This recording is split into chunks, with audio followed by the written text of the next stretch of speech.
Audio on demand from Vision Christian Media. Exploring faith and the future. Neil Johnson and Bible teacher Dr. Kameel Majdali.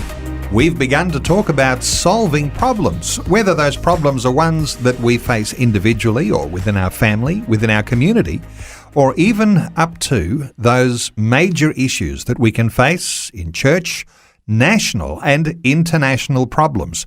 Kameel, what light does the Bible shed on solving problems that sometimes can appear to be so overwhelming, so unsolvable? Great question, Neil. What is the answer? Well, first of all, we serve a God who sits on the throne and he can handle it all. He knows what's going on. He knows the end from the beginning. He has the solution. The question is how to get God's solution ingested or injected into our problem. Well, in the book of Acts chapter 15, there was a massive problem. It was this issue of what to do with Gentile believers, because the early church was Jewish and the gospel was being spread by Jewish apostles. Well, there comes this unexpected windfall. A whole bunch of Gentiles come into the church. And this is both a blessing but a burden. What do you do with them? What do you teach them? After all, the Jewish believers had to do the 613 laws of Moses and the high holy days and the double and triple tithing, and they had to do all these, and Sabbath keeping. What about the Gentiles? Do they have to do all that too in order to be saved or not? What happened is unauthorized teachers came to these Gentile churches and said, unless you keep the law of Moses and be circumcised, you cannot be saved. Now, they were unauthorized, these false teachers.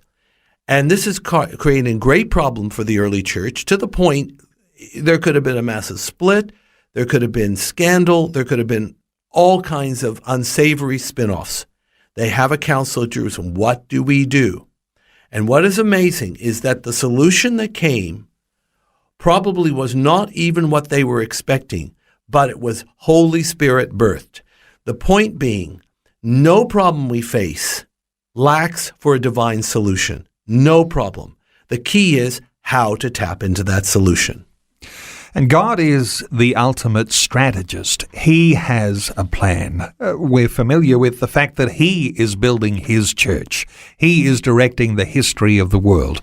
Is there a sense in which sometimes the unsolvable problem comes because we're not in step with God? That is one of the clear reasons it can happen. We're not in step with God. We bring the problem on ourselves. Sometimes, though, Neil, we can be very much in step with God. Being in step with Him doesn't mean we'll have no problems. But at least if we're in step with Him when we face a problem, He's right there to give us a ready solution. When we're out of step with God, we'll have to do some catch-up, getting into His presence so that He can reveal His will and way forward. But the point is this. There is a phrase in Acts chapter 15 and verse 28. For it seemed good to the Holy Spirit and to us. Now that is the solution.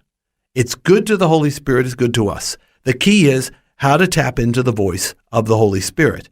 And that's what I'd like to share with you in the next few segments. But the first thing I might mention right now, it says, Acts 15, 22 and 25.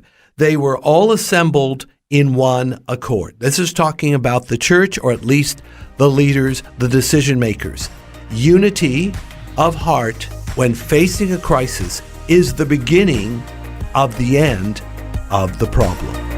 Faith and the Future with Neil Johnson and Dr. Kameel Majdali from Teach All Nations. For more from Dr. Majdali, including books and DVDs on prophecy, Bible commentaries, plus today's and other episodes of Faith and the Future, go to vision.org.au.